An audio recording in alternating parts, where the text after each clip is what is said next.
only 3 days after gunmen struck in Dunbar's River Savlamar, shooting 2 other brothers, one fatally. So both incidences are still being investigated. All right.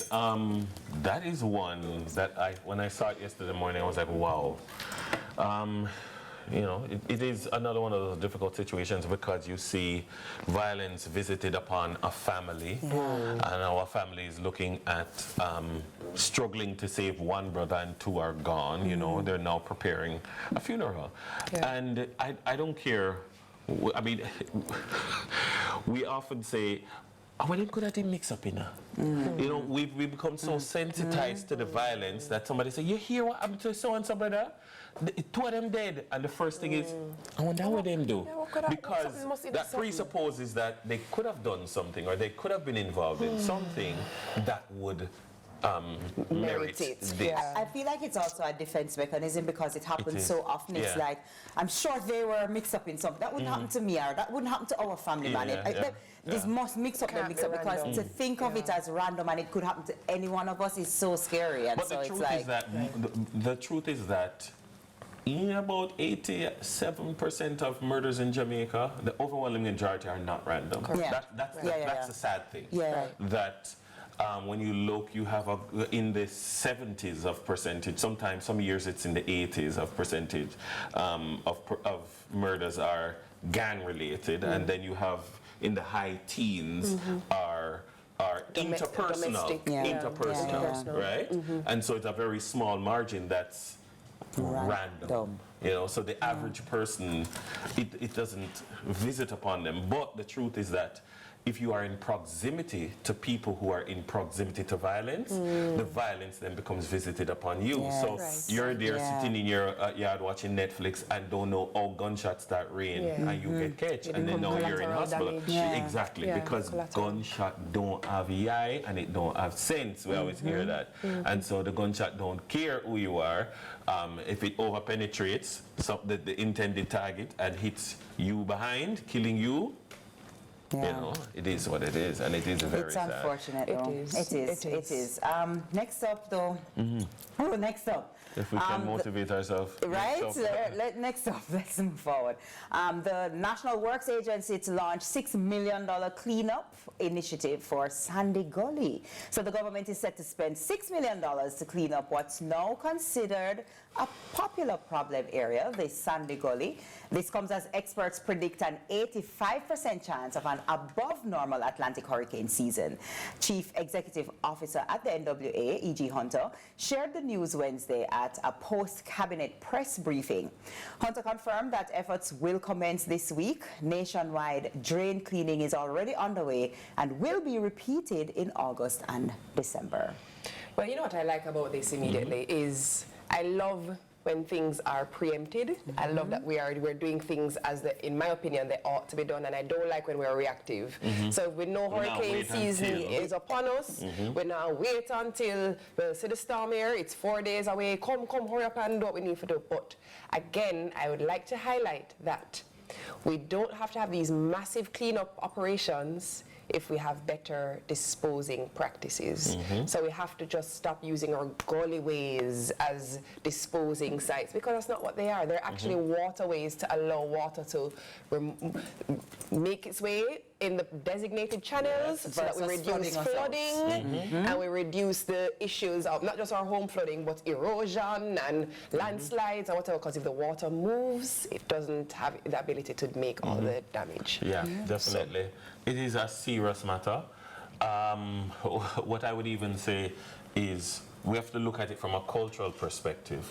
That the culture of waste disposal, but also the culture of collection. Because some people are going to say, because everybody's going to have their own opinion on it, but some people are going to say, you have to collect the people them garbage, and the people them have to know that you're going to collect their garbage, so they won't feel that they have to dispose of it in themselves. So if you have regular garbage collection, so if you improve on collection, so how much new garbage trucks. I would hope that they are dispersed throughout the corporate area and other parts of the country, so that people have a reliable sense of my garbage will be collected. Right. But also we need to empower people in particular communities to be able to go and put out their garbage in a particular way. And remember that away is a place. So when you throw it away is a place, and it will end up in the gully. Right. And the other thing is that some of the parts of the gully, we have significant deposits of sediment. Yes. Until it come in like you have like a little island. No, you see little plants are growing. I mean, it's unfortunate. So we have to clean. These are a part of the cleaning that we have to do. And everybody thinks, I think it happens where, when you think, oh, I'm just throwing away this bag. I'm just throwing away this bottle. It can't make no big difference. Everybody's doing it. It causes a problem. So just let's not. I still maintain though, I have a question from the last time. My question has still not been answered. If anyone knows the answer, please comment it on our YouTube channel or in our social pages. Where does one dispose of an old fridge? Oh yes, you did ask that question. I still would like to know. Where does one dispose of an old fridge? Maybe you call NSWMA and they come and take it up. They could get the information. Remember that appliances degrade in a particular way. You don't want those things just going into the bodies of water. Regular places. Where and how? We need answers. We'll do a project. Yeah, we should. All right, let's go now to some international news. Russian submarine and ships arrive in Cuba ahead of Caribbean military exercises. So a nuclear-powered submarine entered Cuban waters yesterday with 3 Russian naval ships. The vessels are expected to stay in Havana through the weekend ahead of military exercises in the Caribbean in the coming weeks. Photos taken in Havana showed the submarine identified as the Kazan cruising into the Cuban capital city's harbor. However, reports are that the U.S. intelligence community assessed that while the submarine is nuclear-powered, it isn't carrying nuclear weapons.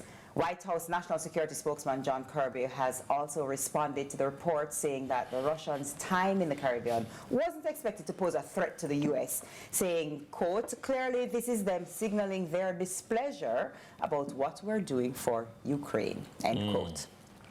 Well, it's a Caribbean military exercise, and we do have military displays, but in terms of the machinations of superpowers, you're going to have those things, and because you're going to have, when we look at theories of international relations, the machinations of one automatically causes responses in the other, perceptions of threat, and you interpret it within the context of the global environment. So I would think that if a Russian submarine is coming to participate in this thing, that the U.S. is naturally going to perceive it in a particular way. So whoever was organizing it would naturally have to have foreseen that, I would think. I would imagine so too. So we watch and see, and we hope that I know that according to reports, the U.S. intelligence also shadowed the ships. I would hope that they would. I would expect that they would. Just checking on you, just seeing what you're doing. I would expect that making they would. sure, anything other than and we'll do so when they return as well. Correct. So, definitely. So one of those things. But last up, Copa America 2024.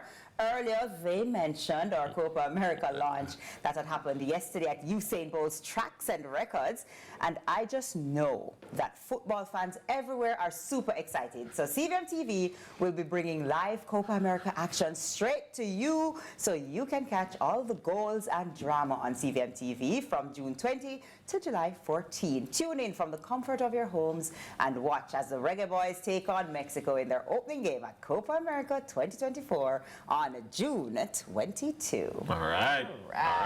Well, that's it for the headlines, and when we return, we're going Father's Day shopping with Miss Pearly Grandson on Sunrise Foreign Exchange. Please stay with us on Sunrise.